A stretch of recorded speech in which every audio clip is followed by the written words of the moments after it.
Hey y'all, I'm Steph with Texas Corn Producers. Welcome to All Stalk, No Bull, where real Texas corn farmers pull up a chair and tell it like it is.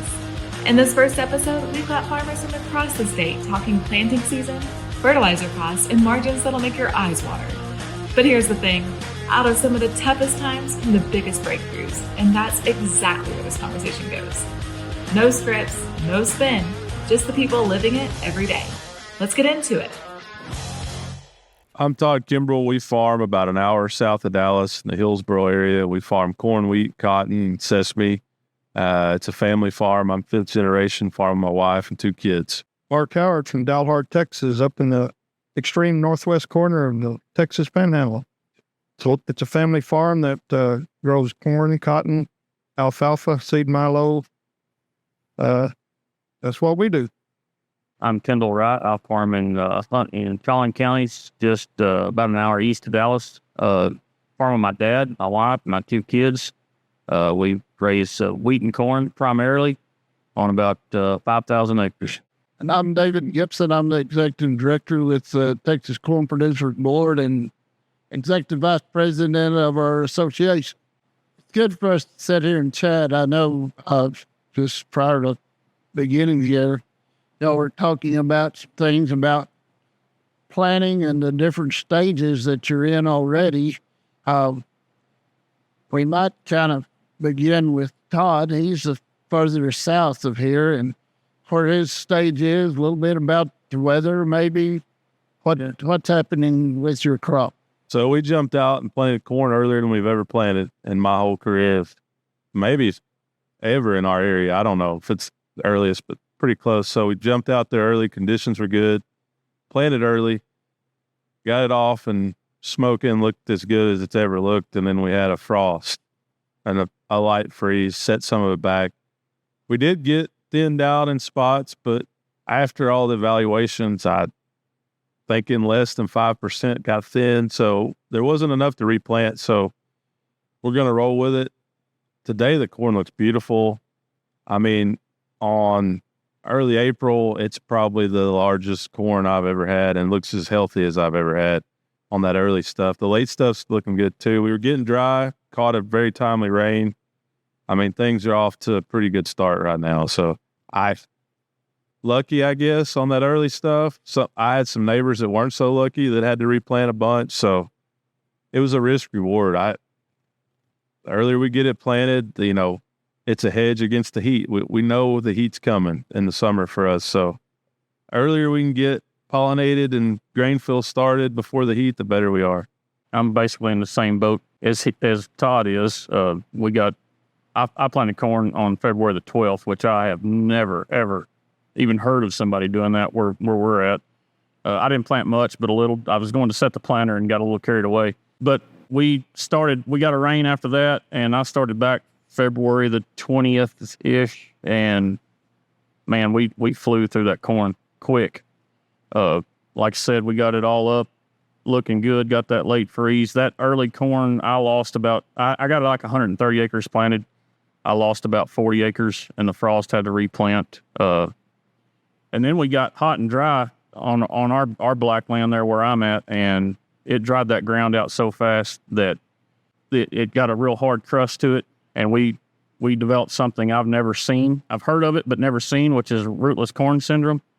And, man, it's pretty rough right now. Corn's hard to look at. It's laying on the ground. We got another rain just a couple of days ago, 2.5 inches. And everybody tells me it's going to pop back up. But, man, I'm sweating it. And all my neighbors are, too, because every acre up there is the same way. Yeah, I've seen it once. The brace roots don't have any moisture to attach to, so it just flops on the ground in the wind. We had it happen one time, but it ended up being okay in the end. It's really hard to look at it. Like it looks really sick, tough, man. But in the end, in my experience, we got rain and actually had a good crop out of it. So it's very hard to look at. Well, I hope you're right. There's a lot of nervous farmers around Collin counties right now. So one thing y'all didn't mention, the two of y'all especially, did you have any feral hog problems when you planted this time? Yes. Actually, our feral hog problem is down from what it has been in the past. But like this year, I had a farm that I've never had feral hogs on, so I didn't check it. We do our own hog killing. I didn't check it. They eat the whole. It was just a small farm, 22 acres, but they smoked the whole farm. It's all gone. I had to replant that. I've got one other farm that I've replanted 4 times, part of the farm 4 times, and we've been killing pigs off it every night. Matter of fact, I got 2 guys there covering for me tonight because I'm here. But yeah, we're still fighting hogs. Absolutely, it's still. That was my experience. So, my general experience is we think we're good, and they'll pop up in a place we've never seen them.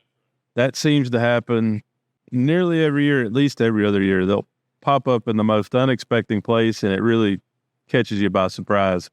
So that's a tough one to manage because you never know where they're going to pop up. Farm that got eat up this time is there's a church on one side and then surrounded by houses, and Highway 380 is the frontage. Why would you have pigs there? I never have had them there, and now all of a sudden they're there. There's no pattern or rhythm. You can't outguess them. You know, that's one thing that through the board and association we'd work to get some federal assistance to help with controlling those. And we haven't let Mark chime in, but even where he's at, there was, and he'd talk about his operation a bit more, but Allen County even had a feral hog Quick, they are going issue. So it's a statewide thing. Go ahead, Mark. It is. It's amazing. It's one thing I like about being on the corn board is being able to go and listen to what's happening all over the state. There's so many things that are different, but then so many things that bring us together. And we all have to work at this together. The guys, I was at a meeting in Chicago last week, and the guys were asking me what's Texas doing. And I'd have to start saying, well, which part do you want to talk about? Because it's all different. I'm closer to y'all than I am to the south side of Texas, where I'm at in my part of Texas. So it's a vastly differentiated type of agriculture. They started planting corn in March. If it was organic, then there is no normal anymore. Most corn used to be planted in April and be done. Now we'll plant all the way into July. It depends on its intended use and things like that. Things we didn't.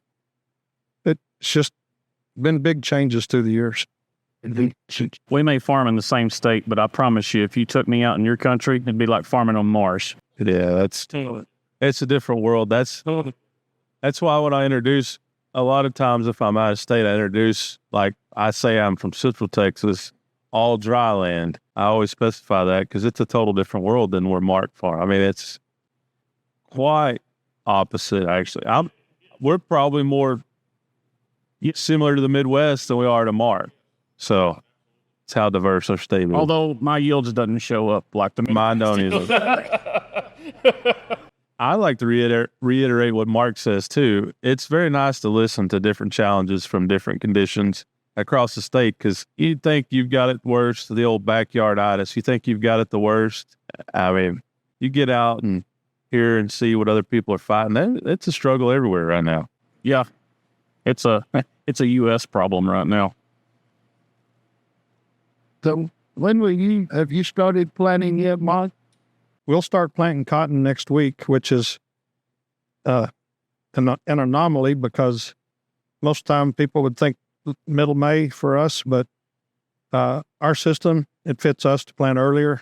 Then we'll move into the corn, and sounds like I may have cotton planted before Todd does, and I never dreamed of that. That's just crazy. 400 or 500 miles in Texas, plus altitude differences. You know, Mark's probably got some 4,000 foot elevations, and y'all probably have some 600 or 800 foot. Yeah, that's where we are. Elevation. 400, I've got 600, some 300. So yeah. It's a big difference and a lot of variability. But even in Mark's area, you can go some over 4,000 foot elevation on one side of the Texas Panhandle and down to about 1,500 foot on the other side, and you're only traveled about 150 miles. Yeah. So big differences north to south and east to west. Very steady and sure. Well, very, very challenging. So are y'all's crop mixes pretty much the same this year, or has some of these the current news is about fertilizer prices being high, all inputs being high. Did y'all change, or are you looking at changing your crop mixes on your farms? I'll speak for my area. Extreme downturn in wheat acres, and I would say every one of those acres went into corn. So I don't know the numbers yet, obviously, but I would say record amount of corn acres in the counties I farm. I mean, there's been a huge switch to wheat. Wheat's had its challenge. We actually had a record wheat crop last year on our farm, and I cut our acres by 85%. So, and all of those went to corn. We already had enough cotton, so it had to go to corn. There really wasn't anything else. So, and that might be conservative for my area. My acres stayed I actually went up just a touch on wheat acres, not much. But area wide, it is down on wheat acres, but those acres didn't go to corn. They went to soybeans because it's a less expensive crop to put in, and farmers are suffering. And I mean, there's lots of people don't even have operating loans to this day. So soybeans is a cheap option, and that's what a lot of those acres went to. Corn acres are up, but a lot of acres went to soybeans. I mean, that's a great point. Fertilizer. I mean, especially after the war started, that really puts a strain on the corn acre. I mean, you added corn, you added acres. Of course, you had to add fertilizer. Did you have that fertilizer book? I don't know the real number, but I think it's pretty low, especially for the additional acres that are added above normal. It's a tough input pricing, especially fertilizer, fuel, but more so fertilizer. It's really tough right now. Mark, what are you seeing up in your part of the state? Personally, we've been 50-50 corn for forever and a day. This year, we start making our plans for the upcoming crop year just as soon as the silage choppers are leaving the field, or the cotton strippers. We don't have a dead time. It's what are we going to do? We got to get everything going.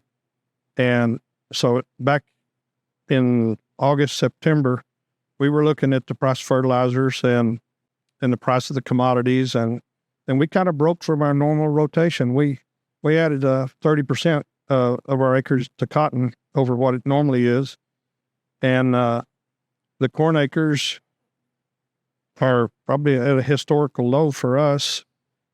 When I heard the March 31st acreage report, I thought they got it wrong on cotton in the United States being up 400,000 acres, but I don't think there's that many people increased acres, but I'm hearing it here today that it may be true. We may added that much acres in Texas. Nationally, we're mentioned inputs and fertilizers. Our board, you guys, and your counterparts on the board, input prices have been something y'all have been pushing us as staff and you as board members be working on for the last 2 years. And it's been real interesting hearing what we hear as staff from farmers like you, what you hear from your neighbors, and then hearing the national rhetoric being stated about maybe a big majority of folks had all that fertilizer bought and in place. And it seems like that's kind of a challenging thing to have to address. And so I'm real curious. I know, talking with one of the fellow board members earlier, that his supplier just told him his supply was going to come priced as brought to the field. Have y'all seen or heard your issues with pricing and supplies? I have not, to answer your question. But I can promise you that, as has been stated, that farmers had all their input, they had fertilizer paid for. That is absolutely not true, at least in my part of the world.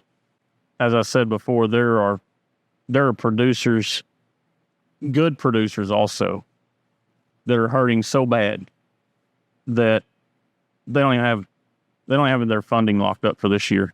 So I can promise you they don't have their fertilizer paid for. And I don't think that's just in Hunt and Collin counties. I think that's pretty widespread. It's a dire situation. I mean, the ratio of fertilizer price to price of corn bushel is the highest it's ever been. And I mean, I think ever, for sure, since I've been in business. But I mean, that kind of says it all. That shows the strain. And that's just one thing. Granted, fertility is on a corn farm probably the largest expense, especially all fertility combined. But I mean, that's just one part of it. Equipment, fuel, everything we're touching is way more expensive than it was even just 5 years ago. And commodity prices aren't, I mean, it's a strain. And like you said, David, this is not a 2025 or 2026 problem. Just for an example, in 2023, I'm 47 years old. I've been farming literally my whole life. I've had skin in the game since 2002. I've become full partner with my dad. In 2023, we made the best corn crop I have ever even heard of, much less seen. I mean, yields that, they're I-state yields. That year, I know I paid $700 a ton for some nitrogen. We broke even. That's embarrassing to sit here and tell you. I broke even on the best. And by the way, corn prices that year, I know I got $6 plus per bushel. And I broke even. And that's not due to, I'm not running a brand new set of equipment. I don't have anything new. It's not bad management. It is pure input costs that are killing us. All of us. I heard Mark at a meeting, being on a panel, and I'll just kind of ask him he talked about his data collection that he does and how he looks to the future. Tell us what you've seen in your career, maybe the last 10 or 12 years coming up to now, Mark. I think at that meeting that you're talking about, they also ask, what keeps you up at night? And what keeps me up at night is thinking about the generations that need to follow behind us. And there's some great guys. You guys are doing a wonderful job. Right. But the deck is stacked. There's 2% of us tasked with growing the food and fiber for 98%, the other 98% of the country. And we're doing it selling our products wholesale when every input you can think of is sold to us at retail. And they're in such a squeeze. How do you inject enough optimism to keep the younger generations coming back? Somebody has to, when we start talking about price supports, farm safety nets, things like that, the future in any industry you want to talk about is to increase in size, to increase in volume and scale, to try to accomplish stability and growth. But at the very same time, when we can't capture the market prices we need to make it all worthwhile, and we're dependent on the farm safety net, it doesn't matter what size you're at, really. You're eventually going to have trouble with payment limits. And you start realizing part of your farm's not covered by any kind of safety factor. And I know I kind of strayed off your question, but that's where my mind's been going all day. We've got to work, as always, through commodity boards and organizations in strengthening the future for our upcoming generations who's going to feed everybody. And there's got to be a drastic change. Now, I do remember they did ask you that, what keeps you up at night? And that's probably, I'm getting that spot in my life that my son's back. We're not really farming. We've got livestock, but I still wake up at night thinking, how do we make this sustainable? And the data collection you're talking about, the younger generation is superb and they have so many options on where to gather data and get it. We just have to make sure we get everything, we look at it all, we analyze it carefully and make the right choices. We don't get any chances to make too many problems, too many Bottom mistakes. line is something's got to give soon. And when I say soon, I mean really soon, because the math won't math right now. Somebody correct me if I'm wrong. That's what I worry about is the next generation. I mean, the struggle we're in right now, it's hard to want to encourage that both of my kids are involved and want to farm and want to be completely involved. And just looking down the road, it's hard to be encouraging to that. I mean, and then the old cliche, I say it's cliche, but it's real. The real mental stress of, hey, I'm fifth generation, my kids will be sixth. Are they going to be the ones that hang it up and decide to do something different? I'm here to tell you, that's a real anxiety and stress and mental struggle on the farm today that affects 90%, maybe, I'm just guessing, 90% of the farm. That's a tough thing. That's what keeps me up at night. Somebody asked me the other day, I've got two girls, and, they asked, are they going to take over or keep it going? Are they going to marry somebody, playing the game? And I'm like, no, I do not want my children going through this. I don't want to quit, but I don't want my kids going through it. So where's that 2% number headed? To 0.5%? I mean, it won't take much to get there. It's been declining for years. The average age of the farmer is getting older. I mean, it's like, we're fortunate. Our board has gotten younger. When I began doing this 26 years ago, the average age of my board was older than it is today. So we've got brought in some younger guys, but, we've spent time trying to identify and help develop some new leaders, and it's getting real hard to go find anybody under 45, especially. Under 30 gets really hard. And you look and, that's kind of the question. What will that number be in 2 years? And the size of our farms, we hear all the time about how big the farms are getting. Well, if they didn't get big, who's going to be working that land? Yeah, and what does that look like? Yeah, what? That gets, if you think that, or I do think that through, that gets scary. You've got very few people controlling, in my opinion, the ultimate backbone of a country, any country, is agriculture. That gets scary in a hurry. We're dealing with a lot of thoughts that were developed back when, used to be 90% of the population farmed. And it's since the teens and the 20s, it's just slowly evolved to where we're at 2%, but we're still dealing with laws that were designed to keep things smaller, to have more people on the farm, and they're not there. We can't get them there. Did you blame them? No, we need the policies to change to empower the young ones that want to be there to do what they need to do to be successful. I might try to take us down a little different path. We've had a little bit about the markets and what they are. We fund work with U.S. Grains Council and Meat Export Federation and things with our corn farmer dollars. But what are some of the challenges you get in marketing your grain? I'm bringing up one example real quick that's fresh in my mind. Just this past fall, we had a grain company that wound up taking bankruptcy and left farmers holding the bag, so to speak.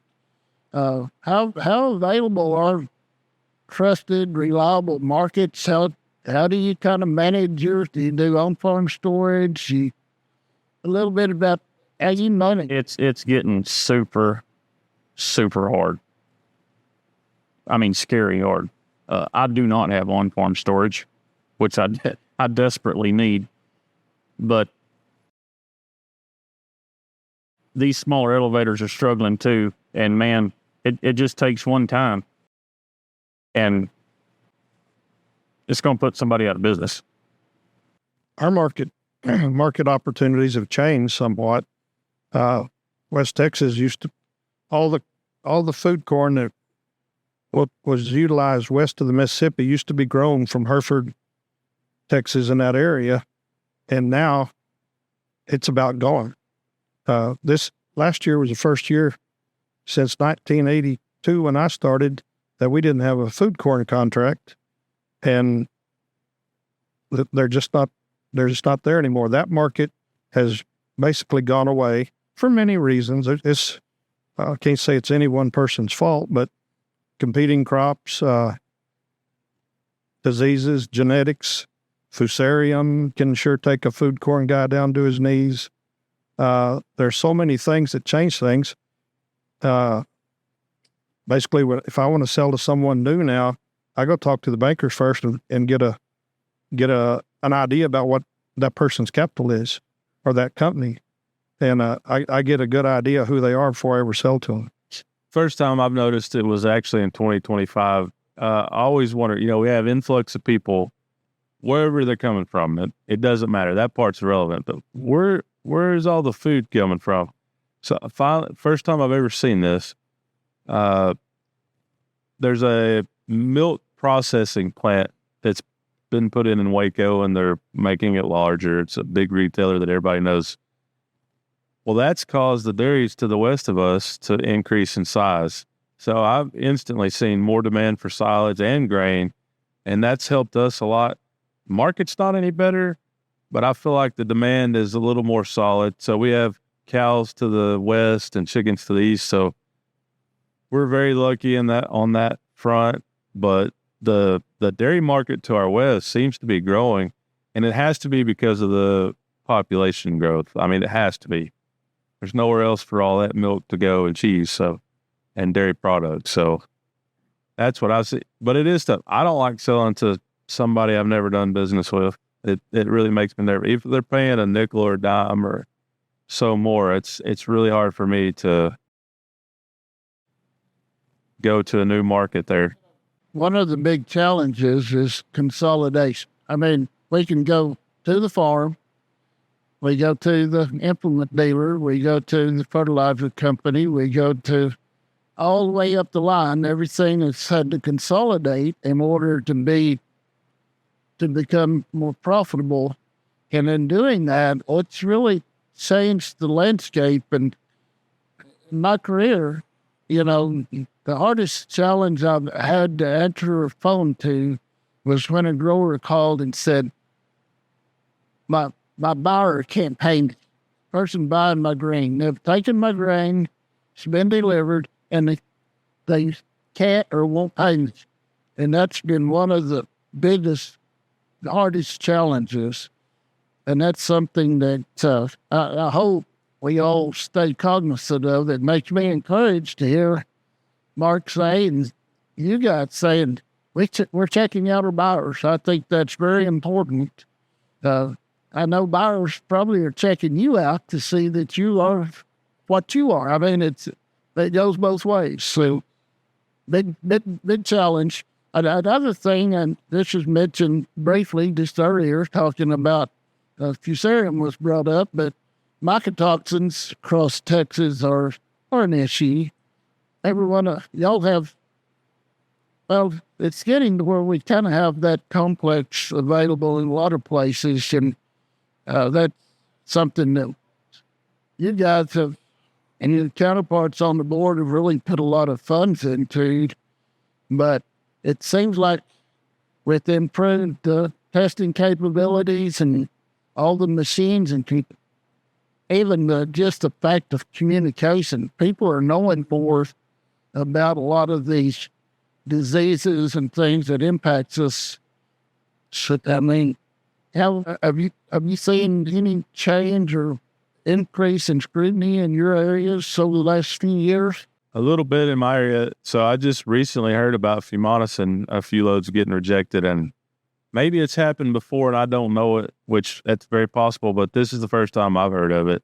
Not very large scale, but a little bit's happening. And I mean, gosh, we go back to aflatoxin days. I had to quit growing corn for 2 years because of aflatoxin. And then we had all the AF36 and AlphaGuard and now For Sure products. It enabled me to grow corn again. So, I mean, I foresee this stuff being the same way in all the studies and funding and research that we do to protect that. I mean, that's vital. I mean, way more vital than most realize going forward. I'm like you, Todd. We quit growing corn completely for several years until there was an alpha toxin control method. I didn't realize it until I got on the board, but alpha toxin, all that was research right here on Texas corn long before I even knew it. And all that come out of Texas corn producers. So this board moves the needle. I've been on several boards in my life, and this one's impressive. It moves the needle. Well, that's something that I've watched a lot over the years, and I think my staff would tell you the day that we got the first approval to use one of those biological controls to help manage aflatoxin, they were following me, and I about ran off the road. They were all glad they weren't riding with me. We'd been doing a series of meetings in the Panhandle, and I came, and if you ever visit our office, talk to some of my staff, they'll tell you that was a big day in David's life when that was accomplished. But what instantly changed the corn, I mean, in my area, instantly changed it because it worked year one. It really fixed the problem year one. I mean, as a matter of fact, and I mean, corn acres instantly took off from that point. We were able to raise corn. I mean, I was having to bury some corn that was so high on aflatoxin, I couldn't do anything with it. Well, that'll teach you real quick not to raise the stuff. So, I mean, it completely changed the landscape of our area. We think a lot of times, I've often been asked, well, when I began working with the Corn Producer Board, my dad said, well, guess what are you going to do? I said, well, we're going to do research and promotion and marketing, and then legislative side with our association. We're going to be there to help form policies that are good from the legislative angle. And he said, well, how are you going to do that? They always take care of us. Here, and that's, I still face that from a lot of farmers. I promise you, and I think you guys have seen it. I know Kendall had an insurance claim issue. We make a call, you go up and sit down and have a chat with the policymakers, and lo and behold, you get something done. The check beat me back home. But, your dad might have been like my dad saying, gee, Kendall, why are you going up there? Those folks in D.C. are going to take care of us. They take care of the squeaky woods. I don't know. Maybe that's my analogy of it, and I don't know how you feel. They can just like that. But I've learned you're exactly right. That squeaky wheel is going to get greased, and if we don't stand up for ourselves, nobody else is going to. It's so important for us to have farmers. The national security. Have your farmer and the family involved. We have some of the wives that go with us to D.C. and make these calls. Y'all make such an impact when you go because you're talking from the heart. You're the ones that are tilling the soil and hearing this conversation here today, and you pick up the passion in your voices about what's going on out on the farm. And I get asked sometimes about if my career on the board has been worthwhile. I've been sitting here thinking through those years, almost every good thing that we can say was a good program or a good policy or a good change with all the federal agencies, a lot of the state agencies, we had our hands in the middle of it, and it created an impact, and I am proud of that. I think time away from the family came back to the family that way, and I think it's good. I agree. I like to say our membership, association membership, has the highest ROI of anything on the farm. I truly believe that. I've mentioned that several times, but I really do believe that. Like, those dollars are so well spent and to put into action that gets returned right back to the farm. that most of our neighbors don't realize. That's okay. That's okay. But that ROI is extremely high, in my opinion, on what we do. It has a direct impact on the farmer. Direct. And you're right. Most of them don't even realize it. But again, that's okay. It doesn't matter It doesn't. as long as it's getting done. That's right. Spent a lot of time in FSA offices explaining to the guys in line waiting what they're seeing. You know, there has to be a lot of education done. Before we wrap up, and I know Todd's got some things he wants to say. I've got a neighbor, a young man, that I've been working hard trying to get him and his brother and some of the other younger guys involved. If you walked up to this young man, or he comes to you and he says, Kendall, how do you find time to do this, and why do you do it? What would you tell him? It's going to be corny, but it's the truth. It is absolute love for farming, and that's it. It's not money, because there is none right now as far as profit goes. It is the absolute love of producing a crop from seed to harvest and being a part of that. Okay, so with that being your passion, what led you to... I remember talking to you before, as I was telling you about becoming on the board, and you said, I'm not qualified. What would you say to someone? I mean, you've done a lot of things. How would you encourage this young man that he is qualified? He needs to have the time to do it. If your heart's in it, and this is what you want to do, you're absolutely qualified. You're right about that. It's just a matter of having your heart in it. And I keep saying that, but that's the truth. It's not about fame or glory or money. It's not about any of those things. It's about producing something that moves this country forward, that supports this country. I didn't serve in the military. Some days I wished I would have. This is how I serve. This is how I serve my country. This is how I serve my God, is to produce a crop for this country. I remember you told me about your education, and I told you had a PhD in farming. You remember that? Yes. You know, Yeah.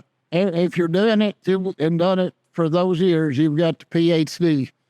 Todd, what's driven you, and what would you say to help bring in these young folks? Easy answer. Why I make time? I don't have time either. I'm way too busy, and I don't have near enough help on the farm. I'm blessed to have the help that I do, but it's to ensure the future.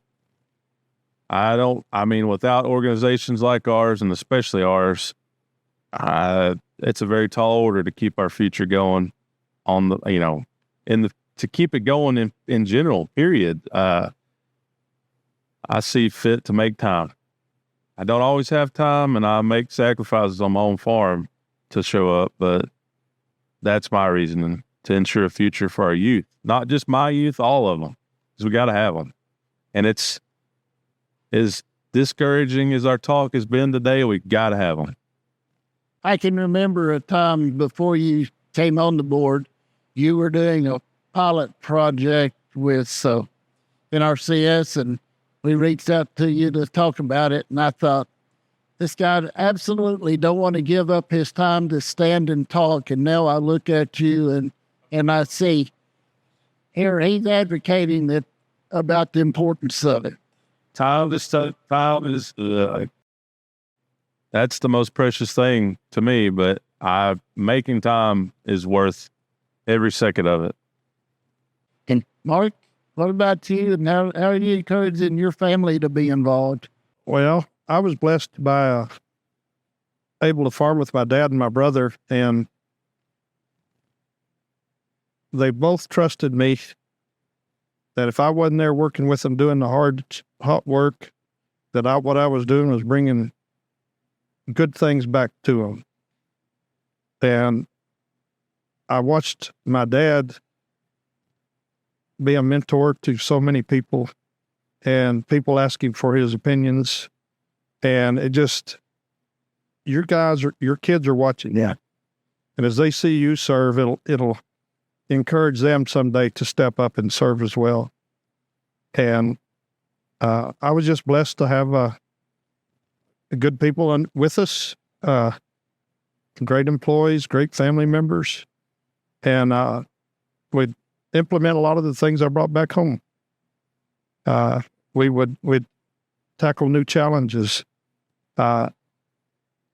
If you can get off the farm a little bit, you go see a whole lot of stuff that you wouldn't have seen, and it'll come back to you.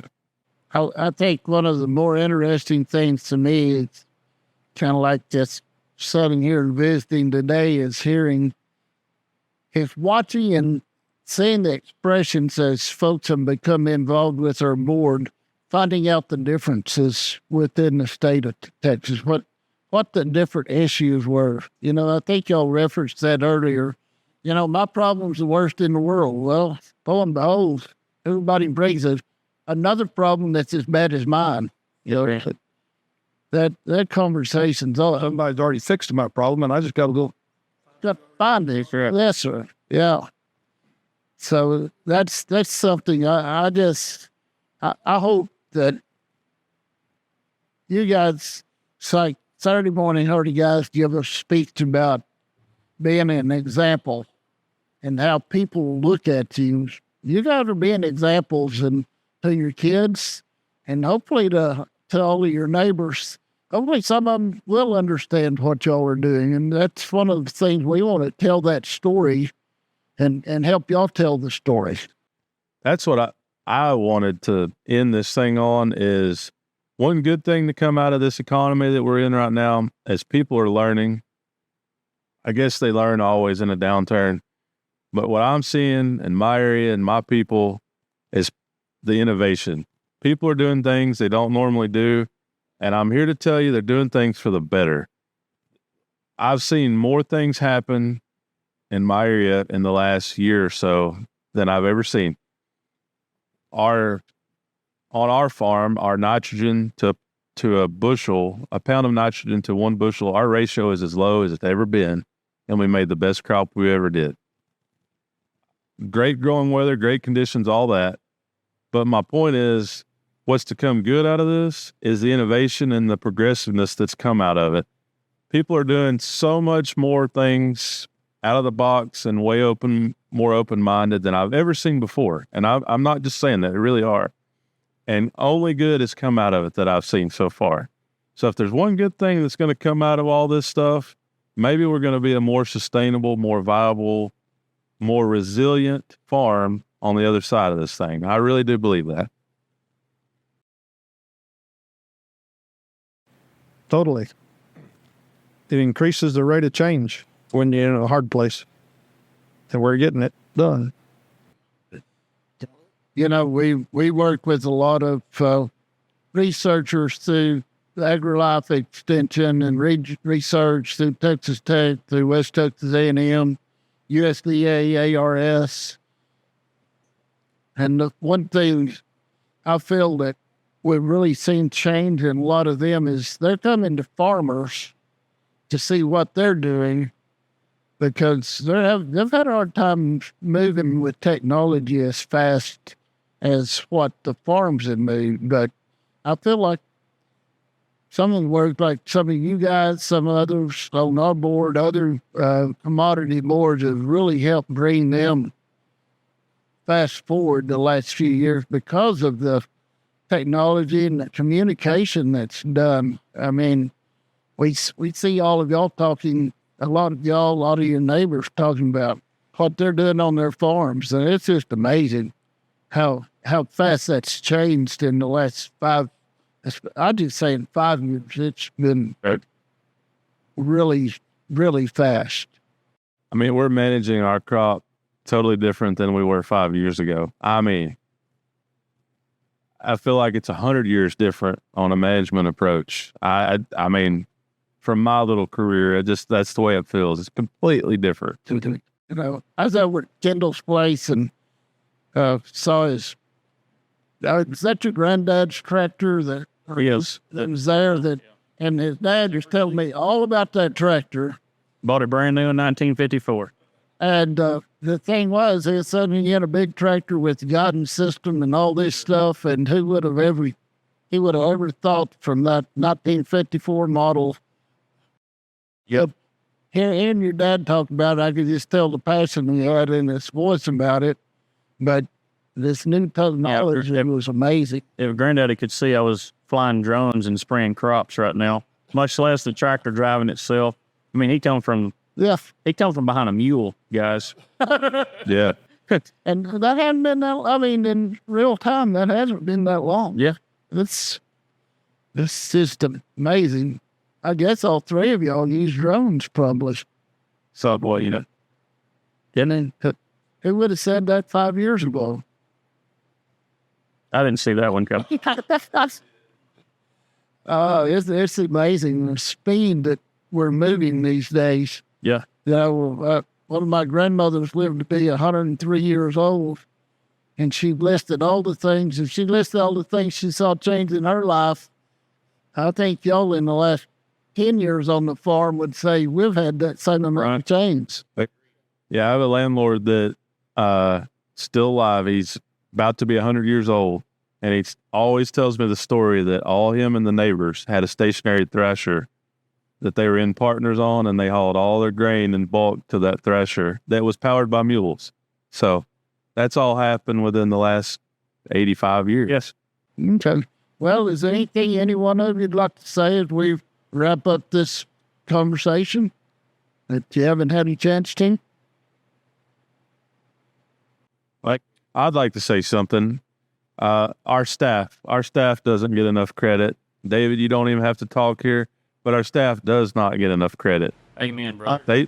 They step up, put us in these positions, take us to all these places that we need to be, and shuffle. I don't know how they do it. But farmers are the hardest people to schedule, so I would say our staff doesn't get enough credit ever. They get it done. Every time. Thank you, guys. This wraps up this session done by Texas Corn Producers.